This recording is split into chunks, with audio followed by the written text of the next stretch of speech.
Hello students, कैसे हैं आप सब। आज हम करने जा रहे हैं चैप्टर 4 का लेक्चर 6 और आज का आपका टॉपिक है adjoint and inverse of a matrix. आप पहले माइनर्स कर चुके हैं, कोफैक्टर्स कर चुके हैं। हर एक एलिमेंट के कोरस्पोंडिंग उसका कोफैक्टर भी आता है और जो आपको गिवन मैट्रिक्स होती है एलिमेंट्स की, उसी के कोरस्पोंडिंग एक आपके पास मैट्रिक्स आ जाती है जो होती है कोफैक्टर्स की मैट्रिक्स। अगर इसी कोफैक्टर्स की मैट्रिक्स का ट्रांसपोज आप ले देते हैं, रो को कॉलम में और कॉलम को रो में इंटरचेंज कर देते हैं, तो फिर जो मैट्रिक्स बनती है उसी को मैट्रिक्स का एडजॉइंट कहा जाता है। ये देखिए हमने लिख लिया है कि एडजॉइंट क्या है, transpose of matrix of cofactors. और इनवर्स क्या है? इनवर्स ऐसी मैट्रिक्स है जिसको जब आप किसी मैट्रिक्स से मल्टीप्लाई करेंगे तो आपके पास में दोनों की मल्टीप्लाई होकर के जो आंसर आएगा वो एक आइडेंटिटी मैट्रिक्स आपका होगा। यानी कि A into A inverse equal to A inverse into A, किसी भी ऑर्डर में मल्टीप्लाई कीजिए, इक्वल टू होगा आइडेंटिटी मैट्रिक्स के। ये देखिए, ये मैंने आपके लिए दोनों मैट्रिक्स लिख करके दिखा दी हैं। ये होगी A इक्वल टू ए आई जे, आपकी सिंपल मैट्रिक्स, और जो कैपिटल ए आई जे में लिखी हुई है ये है आपकी कोफैक्टर्स की मैट्रिक्स। कोफैक्टर निकालने आपको आते ही हैं, अगर आपको नहीं आए तो आप पिछली वीडियो से कोफैक्टर या माइनर निकालने देख सकते हैं। जब कोफैक्टर की मैट्रिक्स का ट्रांसपोज ले देंगे तब आपके पास एडजॉइंट तैयार हो जाएगा। ये है एग्जाम्पल 23। इसमें एडजॉइंट फाइंड आउट करना है। सेकंड ऑर्डर की मैट्रिक्स आपको गिवन है। कोफैक्टर सिंपली आपने निकाल लिए हैं, ये मैं बार बार नहीं आपका टाइम ख़राब करूँगी, इसमें आप निकाल लेंगे। उसके बाद आपको कोफैक्टर्स की मैट्रिक्स का ट्रांसपोज ले देना है और आपका एडजॉइंट ये तैयार हो गया है। इसकी एक ट्रिक भी है, इसको बिना सोल्व किए आप कैसे निकाल सकते हैं। ये एडजॉइंट के लिए मैट्रिक्स लिख ली है A11 A12 A21 and A22।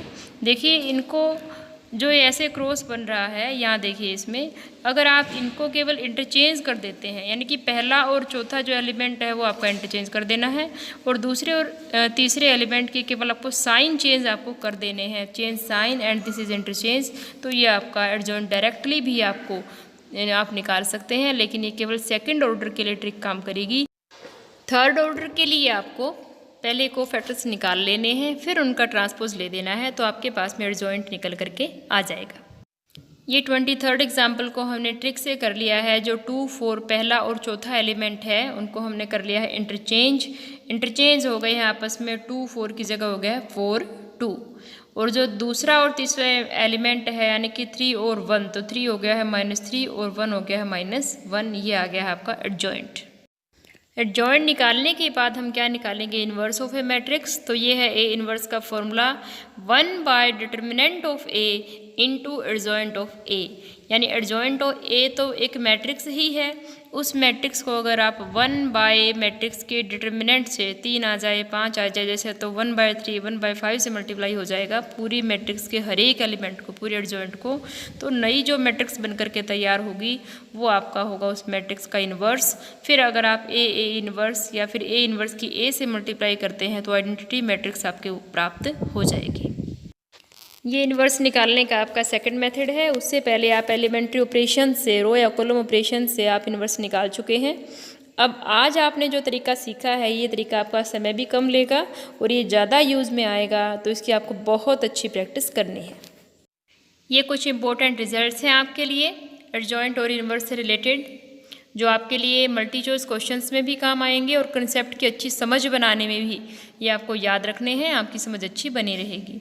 तो पहला आपका रिजल्ट है A into adjoint A multiply है ये दो मैट्रिक्स की, या फिर ऑर्डर चेंज करके adjoint of A into A तो इक्वल होगा determinant of A into identity matrix के। यही डिटर्मिनेंट जब इधर चला जाता है आपका तो इन्वर्स बन करके आपका आ जाता है। ये अब आपका आ गया सेकंड रिमार्क। सेकंड में क्या है, यदि डिटर्मिनेंट A 0 हो जाए तो उस मैट्रिक्स को कहते हैं सिंगुलर मैट्रिक्स। यदि डिटर्मिनेंट नॉन जीरो, जीरो को छोड़ करके कुछ भी बटा में हो, वर्गमूल में हो, कैसा भी हो, तो उसको कहते हैं नॉन सिंगुलर मैट्रिक्स। और एक बहुत ही ज़रूरी बात, square matrix is invertible if and only if it is non singular. यदि किसी स्क्वेयर मैट्रिक्स का ही डिटरमिनेंट आप फाइंड आउट कर सकते हो। यदि डिटरमिनेंट ही 0 आ जाता है तो क्योंकि 1 के बाय में आपको डिटरमिनेंट लेकर के जाना होता है तो आप उसका इन्वर्स फाइंड आउट नहीं कर पाएंगे। तो जितनी भी मैट्रिक्स का डिटरमिनेंट 0 है वो सारी नॉन इन्वर्टिबल है। जिनका डिटरमिनेंट 0 नहीं है स्क्वेयर मैट्रिक्स का वो सारी मैट्रिक्स आपकी इन्वर्टिबल मैट्रिक्स हैं। ये रिज़ल्ट पहले आपके पास में आ चुका है। एक और रिज़ल्ट है ये कि ए बी का डिटरमिनेंट इक्वल होगा determinant of A into determinant of B के। And this is last one कि ए इनवर्स का डिटरमिनेंट इक्वल होगा 1 बाय डिटरमिनेंट ऑफ ए के।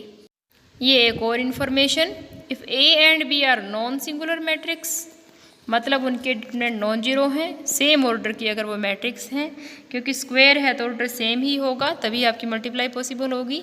देन ए बी निकालो या बी ए निकालो are also non singular matrices of the same order. ये example आपका थर्ड ऑर्डर का है, बहुत ही इंपॉर्टेंट क्योंकि इसमें आप इन्वर्स भी सीख लेंगे जिसके लिए हमने लेक्चर बनाया है। एडजॉइंट तो आपको आ ही गया है, दोनों की मल्टीप्लाई करके भी आप इस रिजल्ट को चेक कर सकते हैं। तो पहले मैंने इसको C1 से कॉलम 1 से एक्सपेंड करके डिटरमिनेंट फाइंड आउट कर लिया है क्योंकि हम ये देखना चाहते हैं कि मैट्रिक्स इज सिंगुलर और नॉन सिंगुलर। नॉन सिंगुलर होगी तभी आप इन्वर्स निकालोगे वरना आपकी मैट्रिक्स इन्वर्टिबल नहीं होगी। तो इस केस में आ गया है डिटरमिनेंट आपका 1, hence matrix is non singular, अर्थात आपकी जो मैट्रिक्स है वो इन्वर्टिबल है, इन्वर्स आप निकाल सकते हैं। ये हमने निकाल लिए हैं कोफैक्टर्स, पहले माइनर निकाल करके आपने साइन चेंज करके, साइन केवल इन 4 के ही चेंज होते हैं, A12, A21, A32 and A23, बाकी सभी आपके वही माइनर्स ही हो जाते हैं, वही पुराना आपका प्रोसीजर। कोफैक्टर आपने निकाल करके रख लिए हैं। आगे इनका हम ट्रांसपोज लेंगे और आपके पास में एडजॉइंट बन करके तैयार हो जाएगा। ये आ गया है आपका एडजॉइंट, खुद से निकालें और मैच करें। आगे हमें निकालना था A into adjoint of A। ये आपने सिंपल मैट्रिक्स मल्टीप्लिकेशन कर ली है, 1 यहाँ से कॉमन आ गया है और 1 ही डिटरमिनेंट ऑफ A था, तो ये रिजल्ट हो गया है A into adjoint A is equal to determinant of A into I। आगे हमें निकालना है A इनवर्स का फॉर्मूला आपको मालूम है, 1 by determinant of A into adjoint of A। तो एडजॉइंट आप पहले ही निकाल चुके हैं। डिटरमिनेंट ऑफ A था आपका 1 बाय 1 से मल्टीप्लाई किया, यानी कि A इनवर्स वही एडजॉइंट ऑफ A के इक्वल इस केस में आ गया है। इस तरह से आप किसी भी मैट्रिक्स का इन्वर्स निकाल सकते हैं, यही हमारे इस लेक्चर का मेन पॉइंट है। अब ये कुछ एग्जाम्पल्स हैं आपकी प्रैक्टिस के लिए। जैसे एग्जाम्पल 25 में A B गिवन है, आपको वेरीफाई करना है A B का इन्वर्स इक्वल होगा B inverse into A inverse के। तो आपको लेफ्ट हैंड साइड में पहले A B की मल्टीप्लिकेशन करनी है, फिर इन्वर्स निकालना है। राइट साइड में आपको पहले A और B दोनों के इन्वर्स निकाल लेने हैं और B इन्वर्स को आगे रखना है। B इन्वर्स की मल्टीप्लाई करनी है A इन्वर्स से और दोनों बिल्कुल इक्वल आएंगे, करके देखें। अब ये है एग्जाम्पल 26।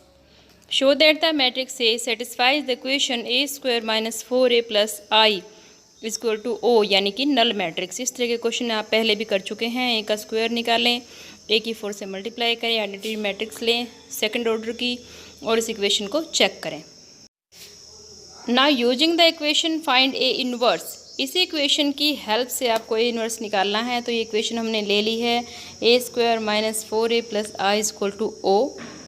A स्क्वायर को लिख दिया है A into A minus 4A और I चला गया उधर, यानी कि माइनस I। अब हमने दोनों साइड मल्टीप्लाई कर ली है, पोस्ट मल्टीप्लाई, यानी कि पीछे लिखना है A इनवर्स से। तो A into A inverse minus 4A A inverse is equal to minus I into A inverse. अब A और A इनवर्स मिलकर के बन जाएंगे I।